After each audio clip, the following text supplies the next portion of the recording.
बार की बात है। एक गांव में विक्रम नाम का एक हट्टा कट्टा पहलवान रहता था। विक्रम गांव में सबसे ज्यादा ताकतवर आदमी था। वो सभी गांव वालों का बहुत प्रिय था। विक्रम गांव वालों की बहुत मदद करता था और गांव वाले भी विक्रम का बहुत सम्मान और उसकी प्रशंसा करते थे। गांव के बच्चे भी विक्रम को बहुत प्यार करते थे। विक्रम अपने अखाड़े में कई बच्चों को मुफ्त में पहलवानी सिखाता था। विक्रम का सपना था कि वो एक वेट लिफ्टिंग प्रतियोगिता में भागीदार बने, जिसके लिए वो दिन रात मेहनत कर कसरत करता था। वो घंटों घंटों कसरत करता रहता था, मानो वो पागल हो गया हो। एक दिन जब विक्रम अपने अखाड़े में कसरत कर रहा था, तो एक साधु संत उसके द्वार पर आते हैं। भगवान के नाम पर कुछ दे दे बेटे, कुछ खाने को दे दे, तेरा भला होगा। अरे बेटे, कुछ खाने को ला दो, बहुत दिनों से भूखा हूँ। साधु बहुत देर तक विक्रम को पुकारता रहा, लेकिन विक्रम ने अपनी कसरत नहीं छोड़ी।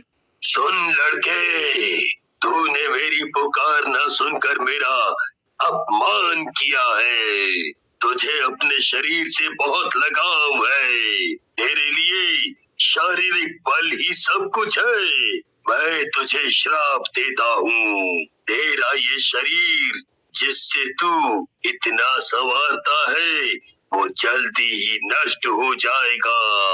तुझे जीवन में कोई तरक्की नहीं मिलेगी। इतना कहकर साधु वहां से चला जाता है। विक्रम जब साधु के मुंह से निकले उस श्राप को सुनता है तो वो डर जाता है। साधु महाराज, मुझे माफ कर दो। मुझे अपनी कसरत के कारण आपकी पुकार सुनाई नहीं दी। मुझे माफ कर दो। अपना श्राप वापस ले लो आप। विक्रम जब तक अपनी माफी मांग पाता, तब तक वो साधु बहुत दूर जा चुके थे। विक्रम को अपनी गलती का एहसास हुआ और बहुत दिनों तक वो उदास रहा। उसने कई दिनों तक कसरत करना छोड़ दिया, जिसकी वजह से वो अपना शारीरिक बल खोता जाता है। वो धीरे धीरे कमजोर होता जाता है। कुछ ही दिनों में वेट लिफ्टिंग प्रतियोगिता का दिन आ जाता है। विक्रम बहुत ही उदास मन से उस वेट लिफ्टिंग प्रतियोगिता में जाता है। अब आपका स्वागत है गांव के सबसे बड़े वेट लिफ्टिंग प्रतियोगिता में। यहाँ अलग अलग शहर से लोग भागीदार बनकर आए हैं। मैं आप सभी का दिल से स्वागत करता हूँ। अब देखते हैं इसमें कितना है दम। मैं क्या करूँ? अगर मैं ये प्रतियोगिता नहीं जीत पाया तो क्या होगा मेरा? मैंने अच्छे से कसरत भी नहीं करी। और अब हम स्वागत करते हैं विक्रम का। विक्रम जैसे ही वेट लिफ्ट करने जाता है, वो असफल हो जाता है। विक्रम अपना पूरा दम लगाकर भी उस वेट को उठा नहीं पाता, जिसकी वजह से वो प्रतियोगिता हार जाता है। निराश होकर विक्रम घर वापस आ जाता है। आज मेरा बहुत बुरा दिन था। मैं प्रतियोगिता नहीं जीत पाया, जिसके लिए मैं इतनी मेहनत कर रहा था। कहीं ये साधु का श्राप तो नहीं? नहीं नहीं, ऐसा नहीं हो सकता। मैंने कसरत अच्छे से नहीं की, इसीलिए मैं हार गया। मैं दोबारा मेहनत करूंगा और अगले साल फिर प्रतियोगिता में जाऊंगा। विक्रम ठान लेता है कि वो अगली बार जरूर जीतेगा।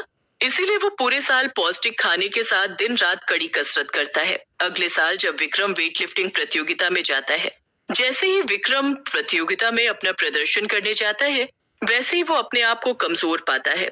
उसके हाथ में दम नहीं होता, जिसकी वजह से वो वजन उठा ही नहीं पाता। विक्रम की सारी ताकत फीकी पड़ रही थी।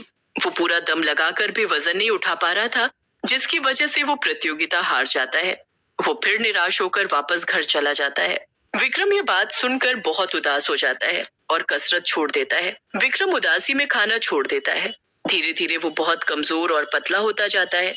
अंत में वो इतना कमजोर हो जाता है कि वो अपने बिस्तर से उठ भी नहीं पाता। धीरे धीरे उसका सांस भी लेना मुश्किल हो जाता है और फिर उसकी उसी बिस्तर पर मौत हो जाती है। अगली सुबह जब गांव वालों को पता चलता है, तो वो उसका शव जलाने ले जाते हैं। शव जलने के बावजूद उसे शांति नहीं मिलती, क्योंकि उसे साधु बाबा का श्राप लगा था। वो एक खूंखार बलवान भूत बन जाता है। विक्रम की अशांत आत्मा उसी बंजर अखाड़े में भटकती रहती है। विक्रम का भूत बहुत ही गुस्से वाला और भयानक होता है। एक दिन रात को कोई गांव वाला उस बंजर अखाड़े की तरफ से गुजर रहा होता है। तभी उसे अखाड़े की तरफ से एक अजीब सी आवाज आने लगती है। अरे ये कैसी आवाज आ रही है? हवा भी नहीं चल रही। जरा जाके देखता हूँ। गांव वाला अखाड़े के भीतर आकर खड़ा हो जाता है। आवाज तो यहीं से आ रही। फिर अचानक से अखाड़े की रेत तेज तेज उड़ने लगती है। उस रेत को विक्रम का भूत ही नियंत्रण कर रहा होता है। विक्रम अपने भूतिया जादू से उस रेत की रफ्तार तेज कर देता है और रेत की रफ्तार के कारण वो गांव वाला अखाड़े के बाहर गिर जाता है। सुनो, अब तुम दोबारा इस अखाड़े की तरफ से गुजरना मत, नहीं तो मैं तुम्हें मार दूंगा और इस गांव को भी तबाह कर दूंगा। गांव वाला उस भूत से डरकर दुम दबाकर भाग जाता है और सारे गांव में ये ऐलान कर देता है कि कोई बहुत ताकत वाला भूत इस गांव के अखाड़े में घुस गया है। सभी गांव वाले बहुत डर जाते हैं और उस अखाड़े की जमीन को बेचने का फैसला ले लेते हैं। 1 साल बाद आरव नाम का एक शहर का लड़का उस अखाड़े की जमीन को खरीदने की सोचता है। वो उन गांव वालों से बात करने जाता है। नमस्ते अंकल, मैं इस अखाड़े की जमीन को खरीदना चाहता हूँ, क्या आप मेरी मदद कर सकते हैं? हाँ बेटा, क्यों नहीं, अभी आपका काम पूरा करवा देते हैं। शुक्रिया अंकल। बेटा, तुम इस अखाड़े की जमीन का क्या करोगे? घर बनवाओगे? नहीं नहीं, मेरे दादा इस गांव के बहुत बड़े पहलवान थे। उन्होंने वेट लिफ्टिंग प्रतियोगिता के कई सारे मेडल हासिल किए। मैं भी उनकी तरह बनना चाहता हूँ, इसीलिए मैं यहाँ एक जिम खोलूंगा और कसरत करूंगा। क्या कसरत? वेट लिफ्टिंग प्रतियोगिता? पहलवानी? मुझे दाल में कुछ काला लग रहा है। क्यों अंकल, आप ऐसा क्यों कह रहे हो? बेटा, इस जमीन को जरा संभाल कर इस्तेमाल करना। इस जमीन पर एक पहलवान का साया है। अंकल जी, मुझे माफ करना, मैं भूतों में विश्वास नहीं करता। इतना कहकर आरव वहां से निकल जाता है। आरव कुछ ही दिनों में उस अखाड़े की जमीन को जिम में परिवर्तित कर देता है। आरव भी विक्रम की तरह कसरत का शौकीन था। वो पूरा पूरा दिन जिम में कसरत करता था। विक्रम के भूत को ये देखकर अपनी कसरत के दिन याद आ जाते हैं। दिन रात को आरव जब जिम में ही कसरत करके सो जाता है, तभी उसके जिम के औजार इधर उधर गिरने लगते हैं। उस आहट से आरव उठ जाता है। अरे, ये आवाज कैसी थी? और ये सामान इधर उधर कैसे बिखरा पड़ा है? मैंने तो इसे सही से रखा था। तभी विक्रम का भूत अपने भयानक रूप में आरव के सामने प्रकट होता है। सुनो बच्चे, अपना सामान लेकर अपने शहर वापस चले जाओ, नहीं तो मैं तुम्हें मार दूंगा। मैं आपसे नहीं डरता, मैं ये जगह छोड़कर कहीं नहीं जाऊंगा। मैं यहाँ अपनी कसरत करूंगा और मुझे कोई नहीं रोक सकता। तुम्हें यहाँ से जाना पड़ेगा, ये जगह मेरी है। मैं यहाँ कसरत करता था, तुम यहाँ नहीं रह सकते। आप और कसरत? मैं नहीं मानता और मैं ये जगह नहीं छोड़ूंगा। मुझे यहाँ रहकर कसरत करनी है और वेट लिफ्टिंग प्रतियोगिता में भाग लेकर जीतना है। क्या तुम भी उस प्रतियोगिता में भाग लेना चाहते हो? हाँ, और मैं उसमें जीतना भी चाहता हूँ। मैं अब तक तुम्हारी परीक्षा ले रहा था। एक समय पर जब मैं जिंदा था, तब मैं भी तुम्हारी तरह ऐसा ही जुनूनी था।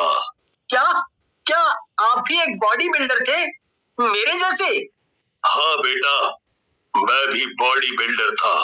तो क्या आप एक बॉडी बिल्डर भूत हो? आप मुझे उस प्रतियोगिता जीतने में मदद कर सकते हैं? विक्रम का भूत आरव को बॉडी बिल्डर और उसको कसरत सिखाया करता था और उसे प्रतियोगिता के लिए उत्तम बनाना चाहता था।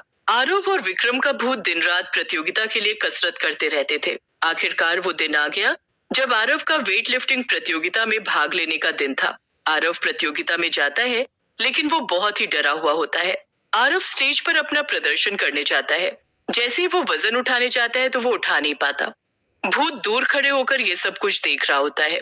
भूत आरव को जिताने के लिए उसके शरीर में प्रवेश करता है। आरव को भूत के अपने शरीर में प्रवेश के बाद एक उत्तम शक्ति का एहसास होता है।